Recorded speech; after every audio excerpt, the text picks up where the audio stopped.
Your body is the record keeper of every single experience that you've had, whether or not you are aware of it happening on a conscious level. Welcome to another episode of the Preparing for Pregnancy After Loss podcast. This is your host, Natalie Facey, and it always feels so important to start with the fact that I am incredibly grateful that we get to connect with each other in this way. Incredibly grateful that wherever you are in the world, whatever you're doing right now, I get to be connected to you, you get to be connected to me, and others in our community, because it does feel like we have a community. Others in our community who are listening, you're connected to them as well. So thank you for listening. Thank you for joining. To presence where I am, I'll name that I am immersed in nature, surrounded by beautiful trees with different shades of green, providing oxygen, providing a home for birds and insects and other life forms, and offering me a lot of inspiration, offering me a sense of peace in my body, in my spirit. The land feels really nourishing, really nurturing where I am, and so wanted to acknowledge that as well. Acknowledge the gift, the privilege of being here and feeling a sense of home and feeling settled. My wish for you is that wherever you are, there's that sense of home that you get to experience as well. All right, so today's episode is about somatic therapy. You might have heard about somatic therapy. There has been a huge amount of awareness and attention put on this practice in the midst of the shutdowns, 2020 and onward. And it's because so many people were experiencing deep levels of trauma. So many people were in trauma response, whether it was shutdown or flight or fight or whatever it is, and really needing additional support. And so the attention that was brought on this modality is that it is incredibly effective in supporting people in healing from trauma. So you might have heard about it, or maybe it's completely new for you, but I do want to share more about it so that you have a deeper understanding of how it might be in support of your healing journey. Because the more tools that you're aware of, the more tools that you have access to, it's potentially the easier, the smoother your healing journey can be. And for me, somatic therapy has been just such a beautiful, transformative, deeply healing modality. And so, if there's anything that I can share to help you to get closer to it, or to help you to understand whether or not it could be something that's right for you, then I'm happy to do that. And maybe where I'll start with is the fact that even though this modality has garnered a lot of attention over the past 4-ish years, this is something that has been practiced in indigenous cultures all over the world for centuries. And so somatic therapy isn't new. The name might be new, but this is something that is coming from indigenous peoples all across the world. So I wanted to name that because I'm also aware that there are a lot of indigenous practices that become a part of our mainstream. And it's helpful that they become mainstream because more and more people are aware of them as tools and are aware of how they can support their own healing, their own ability to thrive. And at the same time, sometimes the acknowledgement isn't there, the acknowledgement of its origin. And I think that when there is that erasure, and it isn't always intentional, right? But when there is that erasure, when there is that overlooking of the roots of something, then a part of the medicine is missing. Like if someone just teaches you a technique without helping you to understand the roots of it, the history behind it, then a part of the medicine that's held in that technique is missing. And the other thing that I'm thinking of is beyond the technique, right? Let's say the technique is a pathway of many. Learning the roots of something means that you are able to connect it to your own wisdom and find the other pathways that work for you, right? And I'm remembering someone in New York City asking me, oh, where can I find this strain? And my question to her was, well, where are you going? Because there are many trains here and they go different places. And so if you tell me where you're going, the options open up for you. So I think it's similar in the sense that you might be taught a modality in somatic therapy, right? A technique, a practice, and not being connected to the roots of that, to the wisdom behind that, means that there's something missing. So I'm already going off script. I'm already going in different places from the notes that I have here, but it felt really, really important to just name that, yeah, there's history here.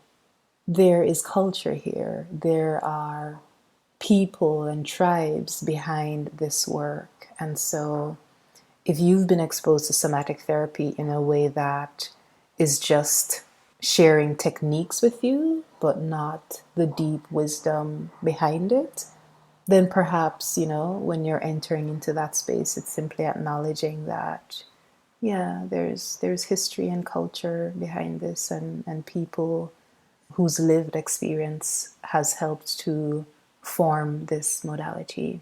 Yeah. All right. I feel at peace naming all of those things. And so let me dive in. I might have shared in another podcast how I came across somatic therapy.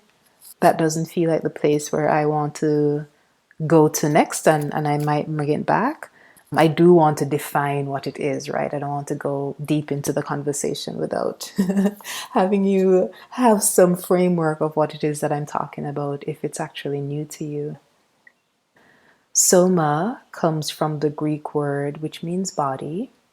And so somatic therapy is therapy that incorporates the wisdom of the body. It incorporates the body in the conversation. Talk therapy, which you are likely already familiar with, involves talk. The therapist engages you in dialogue, creates space so that you can share what's coming up for you, asks, questions that allows you to go deeper in your own self-inquiry. Yeah, and questions that allow you to have a mirror of what your internal world might be. And so talk therapy is also really, really helpful, especially if you are a verbal processor, and helping you to talk things out is a way of discovering what's occurring in your inner world or putting the pieces of different situations together. Somatic therapy, again, incorporates the body. And I'll compare that to talk therapy in the sense that talk therapy engages the mind, right? So you're asked a question, you tap into your thinking faculties, you come up with an answer, you might tap into your memory, but it really engages you on a mental level. Somatic therapy engages you on a body level, an embodied level. And the reason why that is so, so key in your healing journey is because every single experience that you have lived in your body, and this is starting from being in utero, every single experience that you've had in your body holds the memory of that. Your body holds an imprint of that experience. It's almost like your body is the record keeper of every single experience that you've had, whether or not you are aware of it happening on a conscious level, whether or not you have memory of it, your body remembers that that experience occurred. And so, in a somatic therapy session where the body is being engaged, where the body is a part of the conversation, it means that you have access to more information, right? It opens up a world of information that you don't typically have access to when you're engaging just the mind or just the memory or just thoughts in your mind. So, in terms of engaging the body in a conversation, it means that a somatic therapist would guide you into connecting with your body and connecting with what your body is communicating. And the body communicates in so many ways. It's actually really, really juicy to think about it. If you were tuning into my body now, you'd see me like giggling and kind of fidgety because there's like the excitement that I'm holding over the wisdom that the body holds. So, some of the ways that the body communicates includes sensations, right? What you feel in your body. Those sensations might have temperature, right? So you might feel warmth or cold. You might feel a tightness or a pressure. You might feel tingling. You might feel butterflies in the stomach. You might feel all kinds of things in your body, right? This wise force that you get to walk the earth with. In addition to that, emotions might show up in the body. In addition to that, images might show up in the body, colors, shapes, a song, and these are all ways that your body is communicating with you. And what I find super interesting is before being exposed to somatic therapy, like if someone were to ask me, all right, what's going on for you now?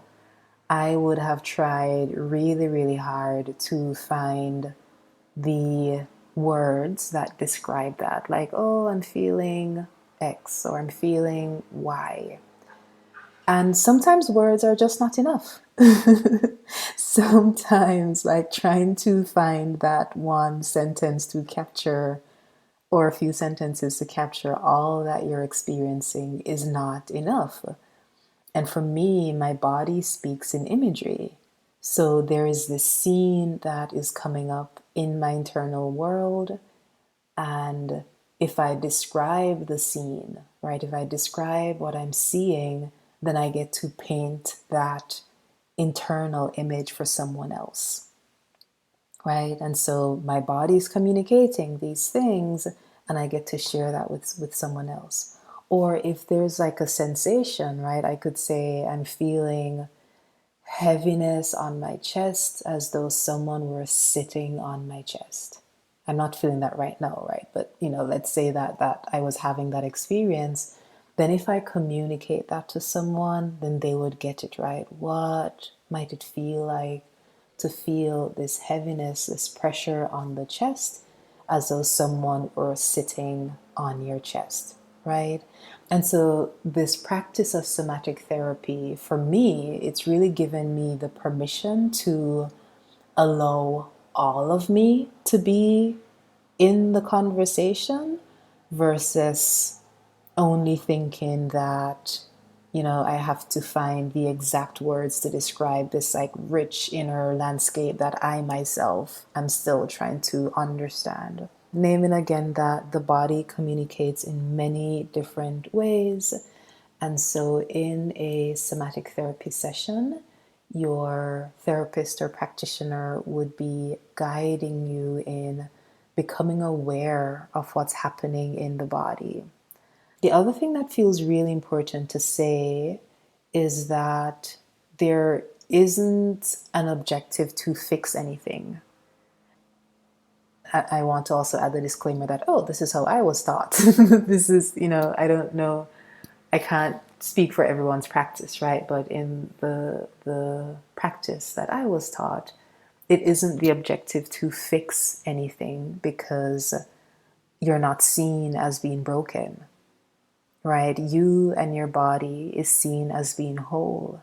So this conversation that's happening with your body being a part of it, it really is from this place of understanding what the experience is. It really is from this place of ensuring that your body has a voice to the degree that you're comfortable, to the degree that your body wants to have a voice. And so I don't go in with the intention of, all right, let's see what's wrong so we can fix it. It's like, no, let's see what wants to be communicated, like what wants to be witnessed, like what does the body want us to know. And legit, we are in dialogue with the body.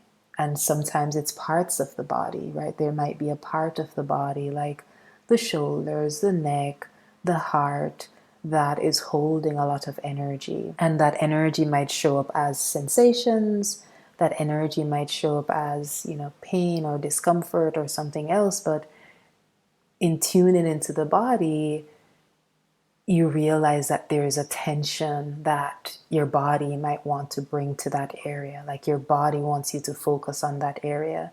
And so maybe that area has something to say. So we would enter into dialogue with that area. Like, what, if it's your heart, what does your heart want to say? And it's beautiful and incredibly profound to see what emerges from those conversations. Because we rarely create space for the body. We rarely create space for aspects of the body. Yeah. I absolutely love this modality. Yeah, and the thing that's coming up now, which I thought of sharing earlier with how I was introduced to somatic therapy, is that I had heard it a while ago before I actually started receiving therapy. And it was Dr. Christian Northrup who, I think she was at a conference. So I think she was on stage talking about it. She might have been on stage with, some other teachers like Wayne Dyer. I don't quite remember, but I remember that it was Dr. Christian Northrup telling a story about her introduction to somatic therapy. And she was sharing that with her therapist working with her. I'm trying to remember how the story went. It might have been something like, did your mother have a loss before she had you, or something like that. And, as I'm saying that, I'm like, okay, like that therapist also had special abilities because not every therapist is going to be able to tune into that. But I think what he was tuning into is something from the record of her mother's body that was then passed on to her body and that she was holding in her body. This is, as I'm saying this, I'm like, this is not the best example. It's not the best example of what happens in a session because I'm pretty sure that that person had extra intuitive or sensing ability. However, that story works as the story of how I was introduced to it. So let's do the check mark for that. And I remember thinking, okay, not thinking, knowing that this modality was going to be something that was going to be significant in my life. Like I remember knowing that in that moment, but also knowing that it wasn't the time to explore it, right? It wasn't the time to explore it. So it's almost like having a post-it and putting it somewhere in the filing room in my mind, and just knowing that, I would come back to it at some point. So years later, I had my first loss, and I'm trying to remember when I started going to therapy. I think I started going to therapy after my second loss. Yeah, it was after the second loss, and I was about to go back to work and knew that I wanted support for my healing at a much deeper level than I had explored in the past. So I've been trained as a coach for years. In the midst of pregnancy 1, pregnancy 2, I was already a coach and was using those techniques for my own self-healing. I was also working with another coach who is amazing, and so having someone hold space for me. In the midst of loss number 1, I was going to support groups until I eventually began facilitating the support groups because there were so many techniques that I was using for myself. The founders of that group wanted me to offer those techniques to others, and did that for, I don't know, maybe a year and a half or 2 years. So there was a lot that I was doing, right? I was spending time in nature, I was reading books, I was eating healthier, like really preparing my body, releasing all that I wanted to release or all that felt necessary to release, but also preparing my body to become pregnant again when I felt that that was the time. So when I started therapy, I don't think I was thinking of becoming pregnant. I was thinking of, I don't want any old stuff from the past. I don't want any trauma blocking my pregnancy journey. So it really was a prayer from that perspective. Like, I want to be able to release as much as I can energetically so that this doesn't become a thing that inhibits my ability to host a healthy pregnancy, right? My ability to give birth to a baby that I get to take home. So it really was from that level. I remember finding a practitioner. Actually, okay, so years later, the memory had come back about that talk I watched with Dr. Christian Northrup, and decided that, okay, maybe I should finally explore this. So I started searching for therapists in the area, reached out to someone, had a consultation with her over the phone, shared what my goals were, felt really comfortable working with her and trying out the modality. Once I tried it, just had this knowing in my body, this resonance that, yeah, like I cannot only be a coach anymore.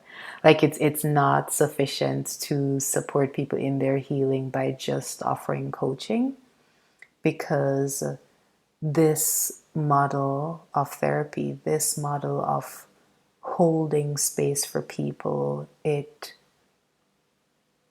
shifts that I felt were so profound in that first session, that I knew that in order for me to be of service to people, I wanted to be able to offer that. And so, yeah, continued going to more sessions and eventually decided to get trained in the modality that this person that I was working with was trained in. It's incredibly beautiful, incredibly beautiful.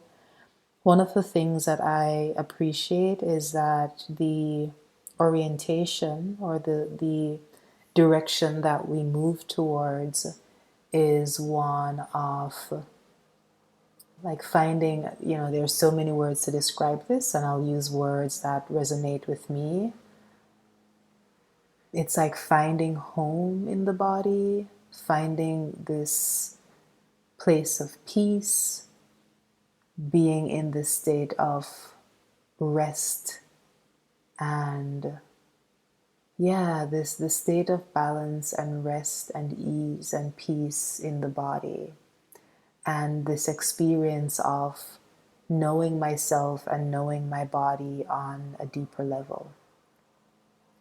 Really, this experience of being in friendship with my body, so that I'm able to be much gentler with myself, because I know that my body isn't, like a machine. The relationship that I have with my body now allows me to be much gentler with myself, much kinder with myself, because I recognize that my body is its own entity, right? Like I, Natalie, am speaking using elements of my body, my lungs, my mind, like, you know, my tongue, like all the things that allow for speech and sound. And at the same time, I, Natalie, am also this energy that is inhabiting this body, right? This vessel. And so in this practice, I've learned to be in a more harmonious relationship with my body. I've learned to listen to my body. I've learned to tune in to the ways that my body communicates. And I have also been able to develop awareness of, you know, the patterns I might have that are not in support of my body's well-being and my well-being.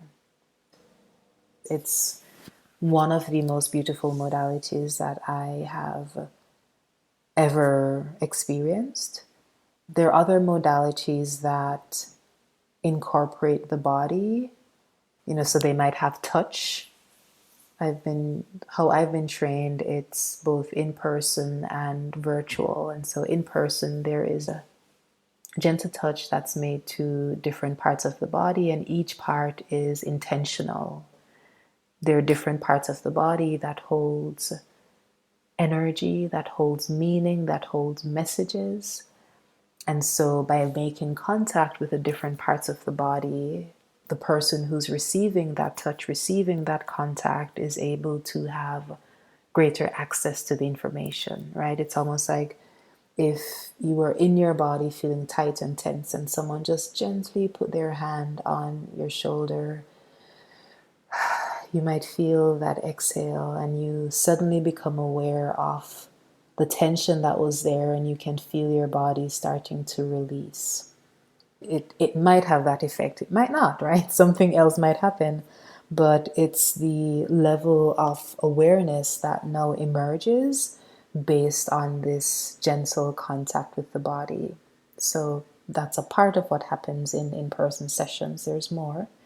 And what happens in virtual sessions is guiding you into awareness of different parts of the body. So we could focus attention on a specific area, or opening it up so that you tune into the area of your body that's calling you, right? And from there, tuning into, okay, what's the body holding? What are the sensations? And what might the body want to communicate? Yeah, so I'll pause there on my introduction to it, and the fact that having experienced it, I was like, nah, I'm going to need to be able to offer this as well. I mentioned earlier that the body is wise. I'll also say that the body works as our ally and wants to continue working as our ally. The body wants to be in harmonious, positive, regenerative relationship with us. And it might not feel that way, right? You know, having gone through, you know, any kind of a loss related to the body, whether it's like an illness, pregnancy loss, infertility, it might feel as though the body is betraying us, or it might feel as though the body isn't cooperating or isn't allowing us to be the expression that we want to be on the planet, right? So just naming that if that's the relationship you're currently having with the body, just showering that with love, showing that with acceptance that that's what is in this moment, right? That is what is. And we don't need to try to change it, acknowledging that that's what is. And if you want to change it, then there's also the opportunity to receive support in that. All right, so I do want to talk more about the fact that the body does hold so much wisdom. The body holds the medicine. And what I'll go back to is the fact that, yeah, the body is also the place where the trauma is stored. I like Gabor Mate's definition of trauma, or the distinction he makes between a traumatic experience and trauma. So the traumatic experience is what happened, right? You know, whether it was the accident or the assault or the loss or whatever, that was the traumatic incident. And trauma is what the body holds on to. Trauma is the story that the body holds on to. Trauma are the ways that the body has changed, that the body and the being, right? You and your body have changed or have had to adapt or have gone into freeze, shutdown, flight, fight, any of those trauma responses as a result of the traumatic experience or the traumatic incident. So, yes, the body does hold trauma.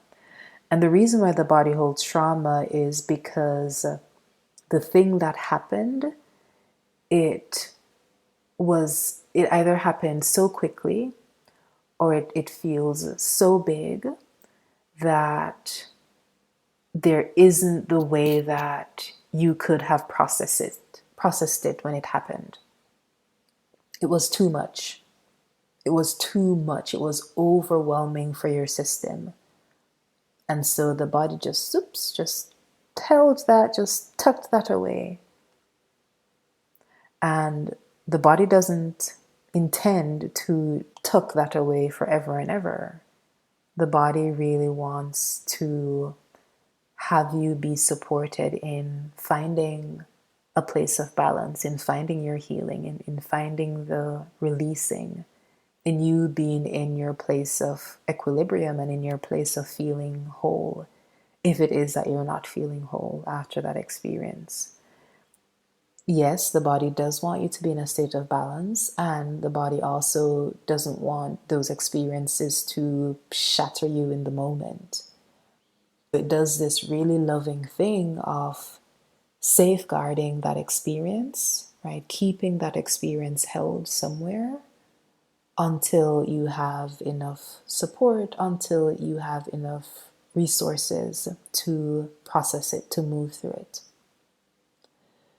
There are definitely times when there are triggers or trauma responses, right? And those might come up in the moment and it might lead you into shutdown or, some other reaction that feels out of your control. And at the same time, your body wants you to be in a place of peace and ease and harmony with yourself, right? Wants you to be in a place of being able to integrate that experience so that it becomes medicine. And because another role that the body plays, or another role that our system plays, is to ensure our survival, there is the way that if an experience hasn't been integrated so that the wisdom is garnered from that experience, or it hasn't been integrated so that you know how to navigate that the next time it comes up. Again, think survival, right? Something happened, it took you off your feet, you didn't know how to respond in the moment. Unless those tools are gained as to how to respond if that comes up again, the body continues to hold that as a thing that still needs to be processed and still needs to be integrated, right? And so just tuning into the wisdom there. It might seem inconvenient, right? Like, why can't we just go through the experience and have it leave us? But I don't think that's what we signed up for coming on this planet. I think we signed up for growth, evolution, expansion. And so these experiences are here and they support us in our growth and evolution and expansion. But the wisdom for the body to hold something in a way that, it might have you still functioning on some level.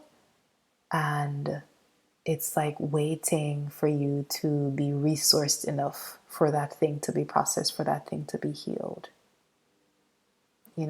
There's a way that I'm just appreciating that is a part of the wisdom of the body. Yeah, so I'll take a breath there and I'll go back to the fact that this same body that holds the trauma for safekeeping, right? This same body that keeps record of everything. It's also the same body that holds the medicine, that holds the healing.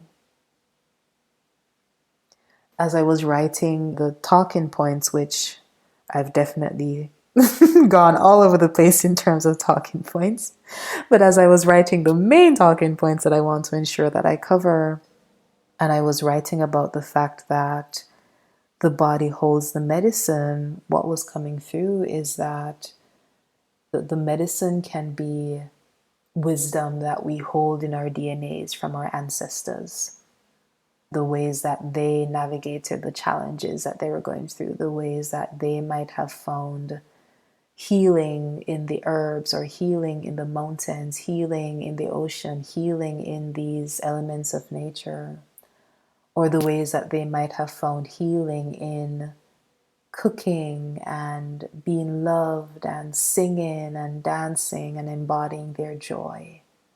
So that times as we're going through these painful experiences, there is the inner guidance that we might get to sing out loud, or to shout at the top of your lungs, to scream, to release,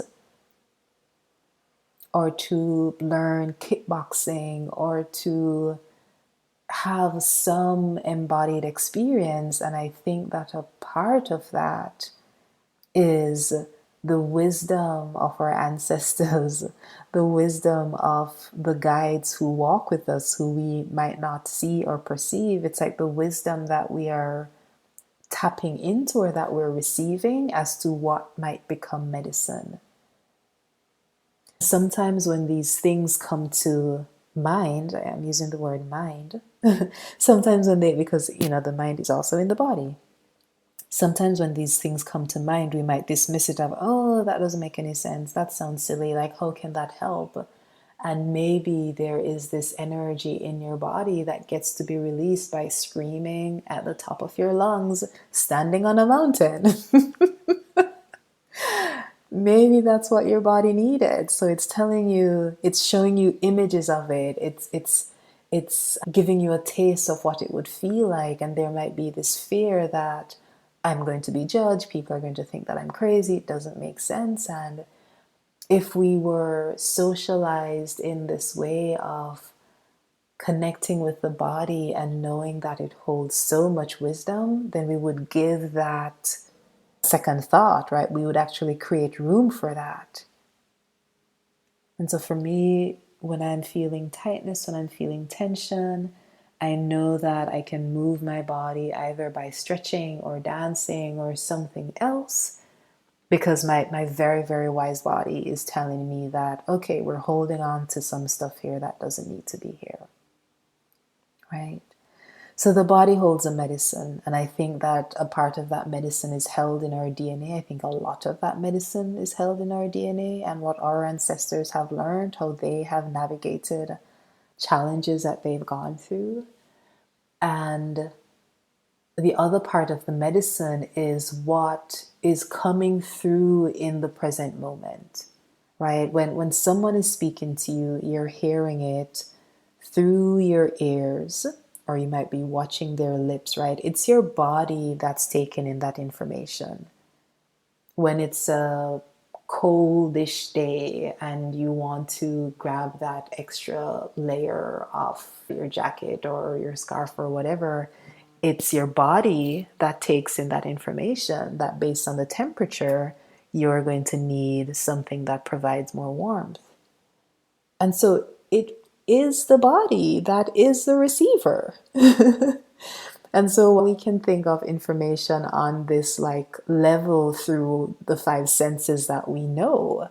We're also receiving information from the presence that I call spirit, right? The unseen world, the natural world, the trees, the ocean, the breeze, the fire, the sun.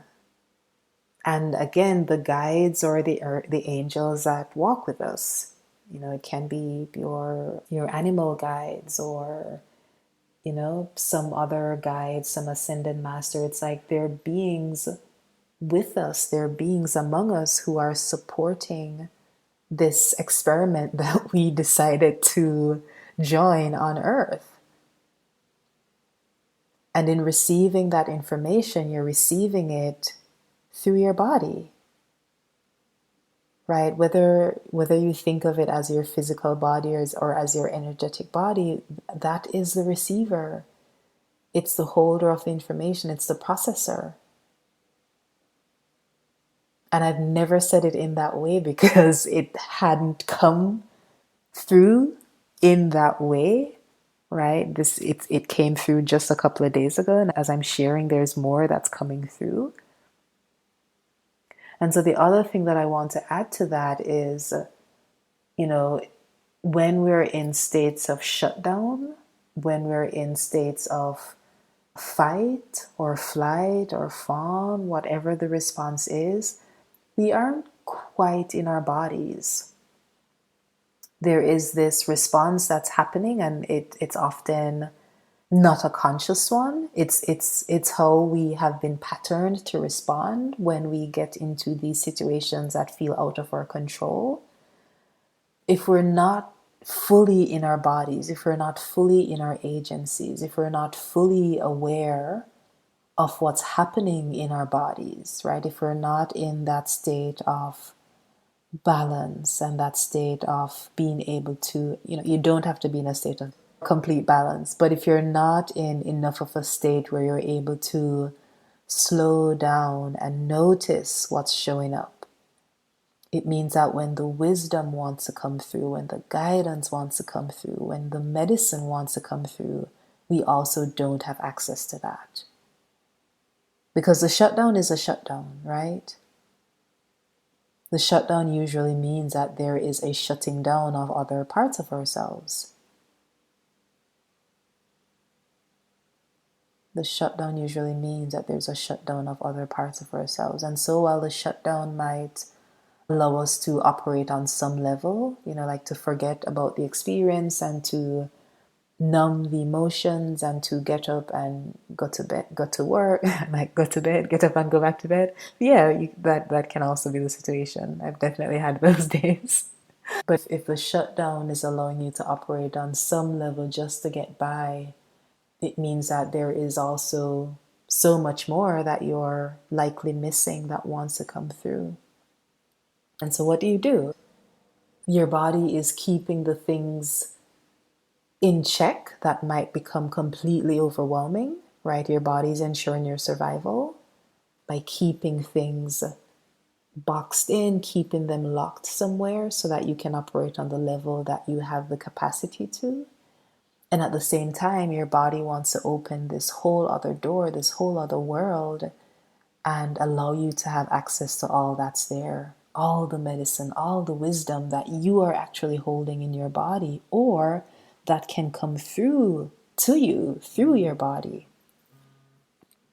A part of what somatic therapy does is allows you to be held in space, right? You're being held by the practitioner who's there, creates that space so that you can listen to your body, so that you can have awareness of what's there, both the hurt and the healing. That's possible, right? Awareness of what's there, and then supporting you in being able to be with what's coming up, being able to listen to your body, communicate to your body, receive the wisdom of your body, so that that can in fact become a part of the medicine, that can in fact become a part of the wisdom that's integrated.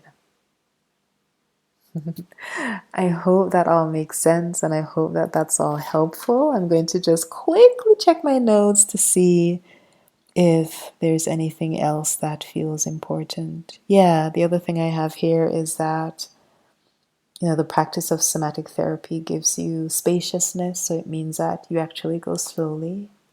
It gives you support so that you're accompanied on the journey whether it's this internal journey of understanding your inner landscape or this external journey of looking to see, okay, what's ahead? What does my life want to experience? And you're building your tools along the way so that you become more and more resilient over time, so that as triggers come up, as things come up, you have tools so that you can respond to them and navigate them and can feel balanced when you're outside of, the somatic therapy session. So I think I'll stop there today, and I hope that, this exploration into what somatic therapy is was helpful. Again, it has been just one of the most beautiful modalities that I've explored. I think I was starting to mention that I've done modalities that were only touch. I've done modalities that were only talk, and those were, something was missing. Like it felt like something needed to happen on the bodily level, and something needed to happen on the mental level to have conscious awareness of what the body was experiencing, to put language to what was being experienced in the body. And so the modality that I practice has a combination of talk and touch. And if it's not in person, then it really is creating touch through awareness, right? Allowing for that contact with the body, that touch with the body through awareness, through bringing awareness to different parts of the body. Okay, so I'll stop there for now. And highly, highly encourage that you explore somatic therapy. If there's someone in your area where you'd like to do sessions in person, then definitely recommend that. If I am in your area, I'm sometimes in different areas, then feel free to reach out to see where I might be. And if you also want to explore it virtually online, then we can definitely do that as well. But I would say overall, it's knowing that you have so many tools. You have access to so many tools are available. So many tools are available, and I encourage you to explore the different tools and find the one that works for you. And also to just listen to the wisdom of your body. Trust that what you're being guided to might actually be a part of the medicine, right? Just do these little experiments. If your body's like, I want this, like I want you to go soak your feet in salt water, and you're like, wait, what? Why? Well, salt is grounding. Sea salt, not the iodized mess. Sea salt is grounding, and so that might support the grounding that you need before going to bed, right? I just gave you a tip there in case you've been having restless, sleepless nights, or in case you feel, super active and have a really busy nervous system before you're going to bed, right? Your body might be guiding you to that. And there is some traditional wisdom that would explain, oh, this does this, and that's why you do that. And I think so much of our modern culture is robbed of the wisdom. It might give you the technique, but not provide the history. Yeah, I don't need to go back there. That's where I started. But just encouraging you to listen to the wisdom of your body, right? Create space for that, and you can do little experiments and see what emerges from that. Okay? I am sending you so much love. I'm so grateful that we're able to spend, how long has it been? Less than an hour, about an hour together. And that we're able to share in this present moment. If you found today's episode useful, feel free to send it along to the person that you're thinking of who might benefit from it. That's your body saying, hey, this person wants to hear this, so feel free to send it along. If you're feeling called to reach out to me to explore working together, but you might also be feeling the tightness, the fear, the tension, whatever those sensations are in your body, that's indicating that you might be nervous or worried or, feeling self-conscious or uncertain, whatever, know that you get to come as you are. You get to come as you are. If you have questions and don't necessarily want us to work together or don't know if that's what you want, you get to come with your questions, right? You get to come as you are. Know that I love connecting with people. I love hearing that someone listened to the podcast and found something useful.